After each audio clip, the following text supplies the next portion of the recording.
दुर्वासा ऋषि भी कुछ अलबेले ही थे, वो भी भक्त की परीक्षा लेते थे। अब वहां स्नान कर रहे हैं, इधर जो उनके राज पुरोहित है उन्होंने कहा, राजन पारायण का समय निकला जा रहा है, पारायण कर लो। तो अम्बरीश राजा ने थोड़ा सा ही जल अपने मुख में डाला, केवल व्रत खोलने के लिए, व्रत का पारायण करने के लिए।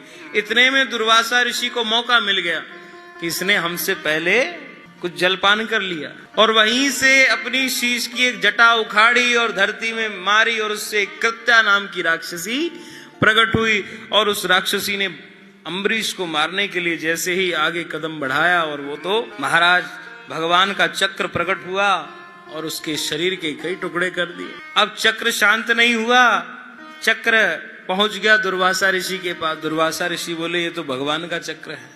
अब आगे आगे दुर्वासा ऋषि, पीछे पीछे चक्र चल रहा है, और पूरे ब्रह्मांड में सब जगह हुआ है, किसी ने सहायता नहीं की। ब्रह्मा जी के पास गए, उन्होंने भी क्षमा याचना मांगी कि मैं नहीं कुछ कर सकता, ये भगवान का।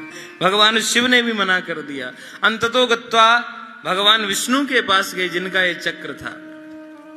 तब उन्होंने कहा, देखो चक्र तो मेरा है, चक्र तो मेरा है, पर जिस चक्र के कारण तुम इस भव बाधा के चक्कर में पड़े हो, ये इस चक्कर को मेरा वो भक्त ही समाप्त कर सकता है। चक्र मेरा है, चक्र के कारण चक्कर में जो तुम भटक रहे हो, उस चक्कर को मेरा भक्त ही दूर कर सकता है। तुम उसके पास जाओ, क्योंकि मैं भक्त के पराधीन हूं। तुमने मेरे भक्त का अपमान किया है, उसे मारने का प्रयास किया है, तो मैं ऐसा नहीं होने दे सकता। मेरा भक्त यदि कह देगा, क्षमा कर देगा, तो कोई बात नहीं। अब वो दौड़े दौड़े पहुंचे, अम्बरीश के चरणों में गिरने लगे। अम्बरीश ने कहा, महाराज आप क्या कर रहे हैं? खुद दंडवत प्रणाम किया, कहने लगा, आप तो गुरुदेव हो, आप ऐसा नहीं कर सकते।